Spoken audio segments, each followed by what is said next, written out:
Olá, seja bem-vindo ao JNJ, o Jornal NeoJus, um jornal que é feito por professores que comentam matérias que foram pauta da mídia especializada durante a semana.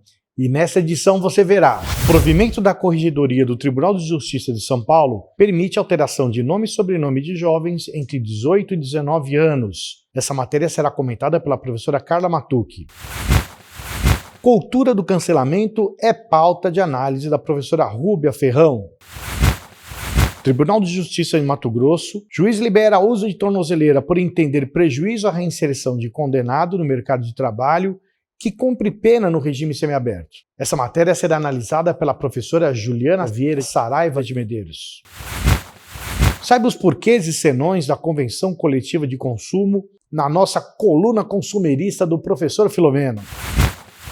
Tribunal Regional do Trabalho de Goiás. Concessão de benefício da justiça gratuita deve observar requisitos previstos na consolidação das leis trabalhistas. Essa matéria será analisada pelo professor Domingos Sávio Zainag. E o Momento Cultural com o professor José Augusto Altran. Está no ar a 25ª edição do Jornal NeoJus.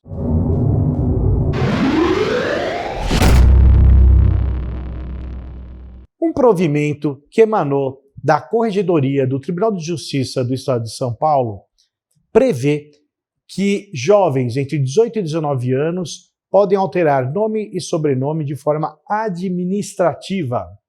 Para comentar essa matéria, eu convido a professora Carla Matucci Borba Serafim. Seja muito bem-vinda, professora Carla. Olá, estamos aqui para falar de um assunto que especificamente vai ocorrer ou está vigendo no estado de São Paulo. Trata-se do provimento número 1 de 2021 da Corregedoria Geral de Justiça de São Paulo, na qual se reconheceu a possibilidade dos jovens de 18 e 19 anos procederem à alteração do seu nome e sobrenome. Mas temos que reforçar algumas questões. Por quê? Porque a Lei dos Registros Públicos, a 6.015/73, fala que os nomes das pessoas, atrelados à sua dignidade da pessoa humana, são imutáveis, né? Uma questão de imutabilidade. E qualquer outra situação que queira ou necessite de alterações, você precisa, ou você estaria precisando, de uma ação judicial. E esse caso, né, esse provimento, ele faz uma excepcionalidade, ou seja, uma exceção aos casos de mutabilidade, e que a pessoa, sem advogado, pode ir diretamente ao cartório de registro civil e proceder à alteração. Após os 19 anos, você só poderá fazê-lo por ação judicial. Mas entre os 18 e 19 anos, você pode fazer, desde que não comprometa a sua situação, no caso, de correspondência da relação familiar, ou seja, você não pode desvincular totalmente da sua origem familiar. Mas um aspecto de extrema importância é que você pode não só alterar o seu nome, mas também excluir ou incluir sobrenomes. E isso é dado quando você atinge a maioridade civil pelo prazo de 1 ano a esses jovens.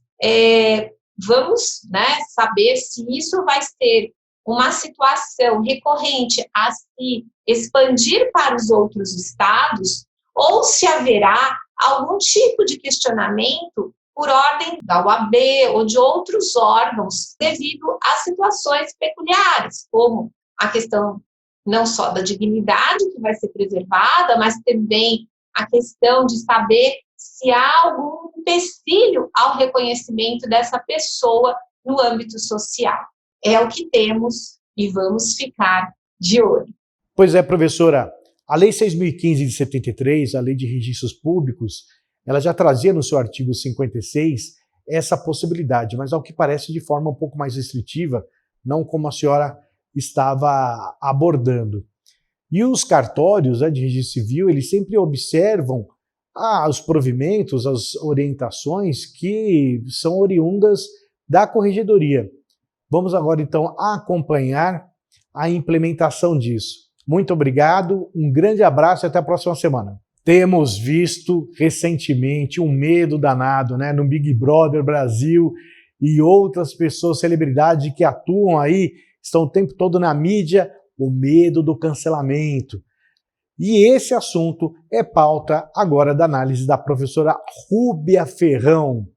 Salve, salve, professora Rúbia! O cancelamento virtual é um tema que está na moda, até mesmo impulsionado pelos famosos reality shows, cujos participantes têm se envolvido em muitas polêmicas que não ficam ali só no ambiente de confinamento, isso acaba reverberando na vida fora da causa. E quando esses participantes saem, às vezes entram em choque ao tomar conhecimento que perderam contratos, seguidores, amigos ou campanhas ofensivas na internet. Isso pode envolver não só esses participantes, mas até mesmo uma marca famosa, uma empresa que às vezes tem algum tipo de posicionamento que choca com os valores daquele grupo que o segue. É preciso dizer, quando a gente até diferencia a moral do direito, o direito ele tem os seus tipos de sanções, que pode ser uma indenização, uma multa, prisão, enfim, são aquelas sanções jurídicas. Mas no campo da moral, existem outros tipos de sanções, e nessa sociedade moderna, a sanção é: deixo de te seguir, porque você não bate mais com os valores que eu defendo. Então, você precisa, ao se manifestar na internet ou nesses programas de grande alcance, verificar se aquela mensagem não pode arranhar a sua reputação e reverberar nos seus contratos, nos seus negócios, porque não dá para ser um no mundo offline e outro no mundo online. Às vezes essas vidas se misturam, e se você vive da sua imagem, da sua reputação, precisa ter conhecimento que o que você fala na internet pode sim impactar na sua vida fora dela. Professora, muito obrigado. Esse tema é importantíssimo porque hoje muitos jovens, adolescentes, né, e até adultos, não raramente muitos adultos, postam ali na rede social a vida inteira, postam segredos, postam particularidades que depois vai se propagar até contra eles mesmos. Então, nós verificamos pessoas que acabam devassando, se autodevassando a sua privacidade, revelando ali coisas que não têm o menor interesse público e que depois podem trazer, sim, prejuízo a essa pessoa, e já não é um primeiro ou um segundo caso que nós também já ouvimos falar de suicídio de pessoas que depois não conseguem se livrar de uma pecha, não conseguem se livrar de um comentário, de um estereótipo, de um rótulo que elas mesmas criaram. Então é importante nós refletirmos, né? O que nós queremos da vida e até que ponto eu ficar revelando assuntos da minha vida privada, ou então filmando em situações ali que são contraditórias à profissão que eu venha eventualmente exercer. Por exemplo, o sujeito vai procurar uma carreira no meio jurídico, ou vai ser procura um respeito no mercado empresarial e posta vídeo ali dele, por exemplo, o sujeito está alterado por bebida, está fazendo coisas que não devem ser feitas, e além dele ter praticado, ele postou achando graça disso. Então, realmente aí vira um grande triturador, né, de fama, de imagem, quando nós temos vídeos dessa natureza. Obrigado, professora. Vale sempre a pena nós reforçarmos. No Tribunal de Justiça de Mato Grosso, nós tivemos um juiz de Cuiabá decidindo pela retirada de tornozeleira eletrônica por entender que o condenado que estava cumprindo pena no regime semiaberto tinha, com o uso da tornozeleira, prejuízo para a reinserção no mercado de trabalho. Essa questão é polêmica e vamos ver aqui então, inicialmente, o que efetivamente aconteceu para que nós possamos depois tirar nossas conclusões. Chamo então para comentar a matéria a professora Juliana Saraiva. Salve, salve, professora Juliana, o que aconteceu? Olá, Cabezon, que honra estar aqui no Jornal Neojus dessa semana comentando essa interessante decisão. É bom relembrarmos que o uso das tornozeleiras eletrônicas, ou seja, da monitoração eletrônica do reeducando, ela está prevista lá na Lei de Execução Penal, Lei 7.210 de 84, desde 2010, do artigo 146-A. E será possível em duas situações: nos casos de prisão domiciliar ou quando nós temos um reeducando no regime semiaberto, fazendo jus à saída temporária, a famosa saidinha. Não é possível estender o uso dessa tornozeleira eletrônica para outros casos que não previstos em lei, como, por exemplo, para a suspensão condicional da pena, o sursi, livramento condicional ou até mesmo para o regime aberto, exceto se houve o adiantamento para o regime aberto no caso de falta de vaga, que é muito comum, diga-se de passagem. Bom, neste caso específico que nós estamos analisando aqui, o juiz achou que decidiu que de fato isso poderia atrapalhar a reinserção social do reeducando, tendo em vista que essa pessoa já estava cumprindo pena no regime semiaberto, fazendo jus à saidinha e no último ano do curso de direito, ou seja, ele estava gozando de saidinha e estudando, que é uma das finalidades da saidinha. E, de fato, o uso da tornozeleira eletrônica, a maioria delas, ele tem um bip, né, um barulho, que isso pode realmente acabar trazendo um desconforto e até mesmo atrapalhando essa pessoa, esse reeducando, no momento de encontrar aí um emprego nos dias tão complicados que nós vivemos em relação à falta de emprego, ao desemprego. Mas é claro que a situação deverá ser analisada caso a caso, como foi a situação apontada. Estudante de direito, um excelente comportamento e em vias de conseguir um emprego, certo? Então, essa aqui foi a minha contribuição para o jornal Neojus dessa semana. Até o próximo.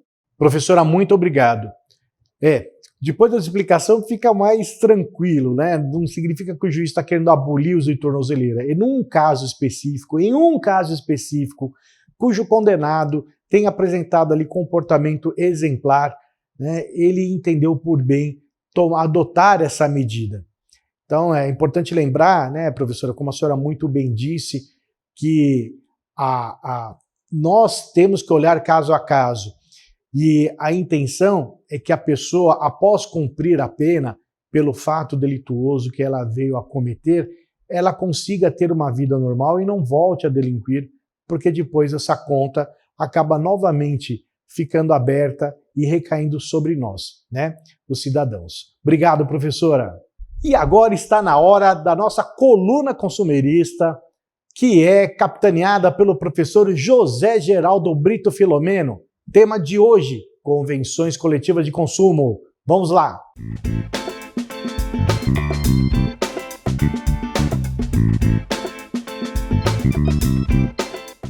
Nosso tema de hoje são as chamadas convenções coletivas de consumo.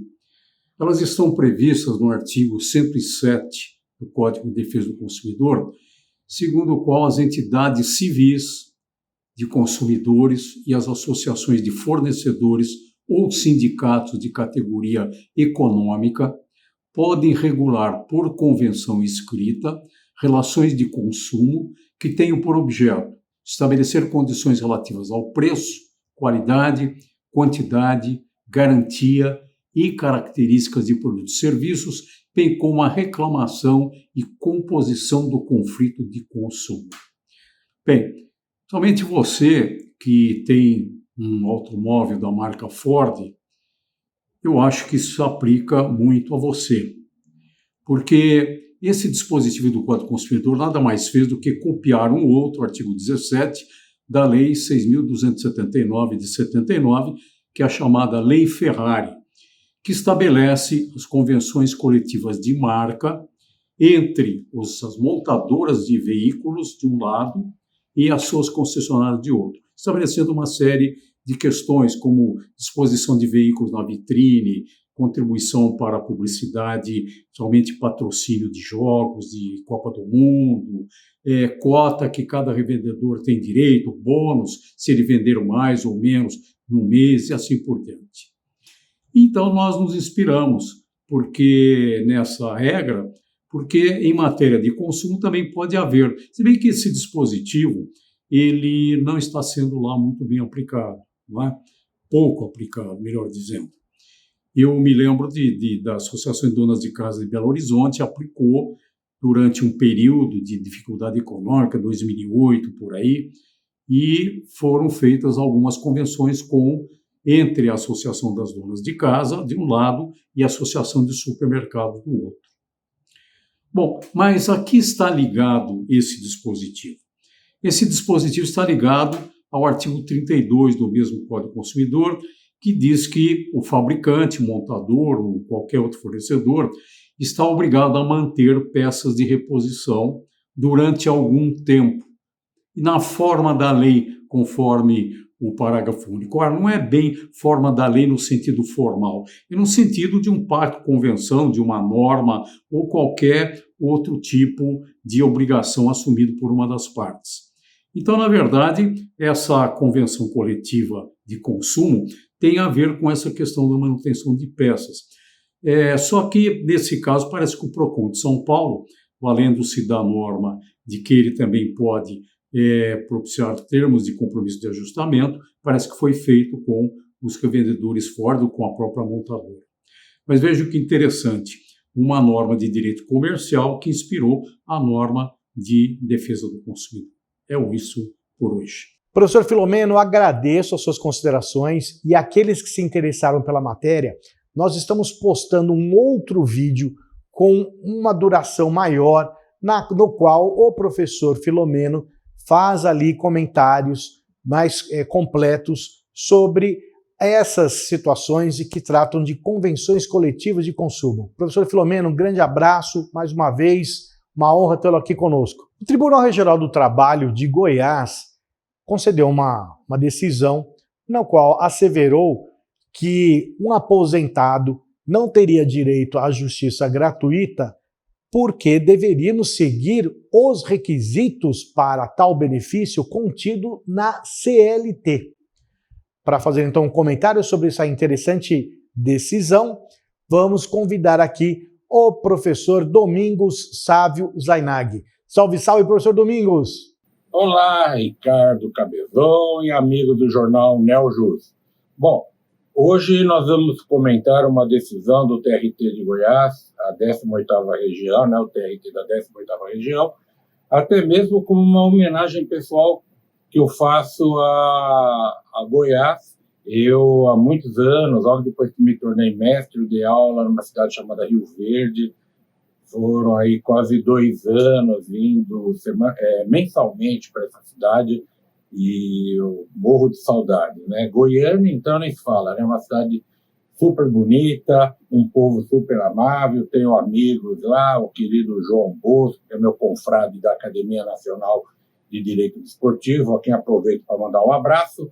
É o seguinte, esse julgado é muito interessante, porque com a reforma trabalhista de 2017, muda totalmente o perfil do advogado trabalhista. Aquele advogado trabalhista que entrava com ações pedindo o que era devido, o que era discutível e aquilo que nem era devido, era, em certo ponto, até uma irresponsabilidade.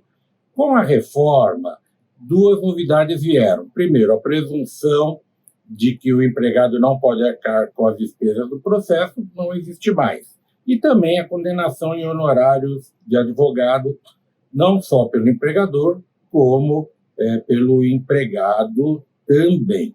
Pois bem, vamos lá. Nesse julgado, o tribunal condena o trabalhador, o reclamante, a pagar as custas do processo, porque ele não comprovou ganhar menos que 40% do teto da Previdência Social, então, digamos, seria ali por volta de R$ 2.500. E essa é a norma positivada, e o empregado teria de comprovar que ganha menos, né? E também tem uma outra previsão na lei, como ocorre no civil, quando a pessoa que pede os benefícios da justiça gratuita comprova com documentos as despesas que tem em sua casa, que não tem como arcar com as custas do processo e demais despesas. O que ocorre é que a advocacia trabalhista ainda não se deu conta disso e continua pedindo benefício da justiça gratuita sem comprovar o estado de necessidade ou até mesmo de miserabilidade do trabalhador. Não é que a justiça gratuita foi excluída do processo, só que agora existe uma forma nova. Ou se comprova que ganha menos do que 40% do teto da Previdência, ou comprova-se que não tem como pagar a eventuais custas e despesas sem prejuízo do seu sustento e de seus familiares. E isso que a advocacia ainda não percebeu. Eu acho que o tribunal está correto. Num primeiro momento, imagina-se, coitado, o trabalhador entra com a ação, além de não ganhar a ação, ele tem de pagar custas, tem de pagar honorários. Gente, essa é a nova regra. Os advogados devem analisar muito bem a causa, perguntar para o cliente se tem como comprovar. Eu vou falar da minha experiência. Minha advocacia não mudou em nada. Os casos nos quais eu ingressei com reclamações trabalhistas pós-reforma, eu teria ingressado da mesma forma antes da reforma trabalhista. E só que eu tomo mais cautela. Um colega aqui de São Paulo, doutor Eli Alves da Silva, foi presidente da Associação dos Advogados Trabalhistas aqui de São Paulo, foi meu colega no Conselho do OAB aqui de São Paulo, e nos conhecemos há muito tempo. Quando veio a reforma em 2017, participamos de muitos eventos, e ele dizia o seguinte: olha, esse negócio da reforma trabalhista é igual um caminhão de melancia. O caminhão está lotado de melancia, parte em viagem, no começo algumas batem nas outras, algumas quebram, mas no final tudo se ajeita. Olha que ele estava certo. E passados aí quase 4 anos da reforma, nós já estamos aí com números de processos altos, os advogados já estão mais acostumados com essa nova sistemática, como dar valor à causa correspondente aos pedidos, enfim, com o tempo as melancias se ajeitaram. E louvores, a meu ver, a essa decisão do povo de Goiás, do Tribunal Regional do Trabalho da 18ª Região. Um abraço a você e a todos e até a próxima semana. Tchau. Obrigado, professor Domingos. Um grande abraço e até a próxima semana. E vamos agora para o nosso momento cultural com o professor José Augusto Altran. Olá, a agenda cultural desse final de semana fica por conta de 2 eventos que estão acontecendo na capital de São Paulo. O primeiro deles é a reabertura do Teatro Municipal, com apresentações do Balé da Cidade e da Orquestra Sinfônica, com venda de ingressos pela internet, obviamente seguindo todos os protocolos de lotação reduzida, mas vale a pena, né? É a retomada da programação 2020, que está sendo colocada à mostra agora em 2021. O segundo evento é no Centro Cultural Banco do Brasil, CCBB. São 2 eventos importantes que estão acontecendo. O primeiro deles é uma mostra sobre filmes de terror produzidos pelo estúdio Hammer, da Inglaterra, e vai até o dia 14/3. Esse estúdio protagoniza os clássicos dos filmes de terror, que são assim cultuados por Martin Scorsese, Quentin Tarantino e o Spielberg. Em termos de filme de horror, é o xodó dos grandes diretores aí. O outro é sobre o Egito Antigo, né, que vai até o dia 25/4. É uma mostra com esculturas, sarcófagos e até uma múmia. É uma mostra inédita aqui no Brasil, nunca esses objetos vieram para cá. Tudo agendado pela internet também, com protocolos e toda a segurança possível, ok? Então, um bom entretenimento para todos, um abraço. Obrigado, professor Altran. Quero aproveitar, inclusive, para convidá-los a entrar no nosso site, que é o www.portalneojus.com.br, que está aparecendo aqui para vocês no vídeo, Nele vocês vão poder encontrar uma série de opções, tais como cursos que oferecemos, os vídeos não só do jornal, como também feito com professores isoladamente, vídeos temáticos, ali uma coluna do professor Filomeno sobre direito do consumidor. Temos lá nos curso de dinâmica do direito desportivo, coordenado pelo professor Zainag, curso de guarda e alienação parental, curso também sobre formação de vereadores, que procura fazer a gestão e a preparação, é o primeiro curso que se oferece no país nesse sentido, inclusive com dicas de oratória, dicas de orçamento público, enfim, ali uma gama de oportunidades para quem quer não só se colocar no mercado, mas nesse caso específico dos vereadores, exercer muito bem o mandato que lhes foi confiado. Temos também em breve um curso de insolvência, ou seja, das alterações da Lei 11.101, que foram promovidas pela Lei 14.112 de 2020, no dia 24 de dezembro. Esse curso está em produção, logo estará disponibilizado, assim como o professor Adilson Sanches está formando um curso de Direito Previdenciário, que logo também será disponibilizado, será oferecido a todos. Temos também um curso de pós-graduação que logo vai estar disponível de Direito do Trabalho e um podcast Insolvência em Pauta, apresentado pelo professor Marcelo Sacramone. Não deixe de entrar no nosso site, conferir também os artigos, enfim, está lá à disposição. Aproveito, por fim, para agradecer a sua paciência, sua audiência, o carinho, a atenção, por estar aqui conosco nos acompanhando. Não deixe de nos seguir nas redes sociais e principalmente porque começaremos a fazer doravante sorteios. Então nós pegaremos aqueles que estão inscritos no canal, que estão nos acompanhando nas redes sociais, para começar a fazer sorteios de livros dos nossos professores. Um grande abraço e até a próxima semana.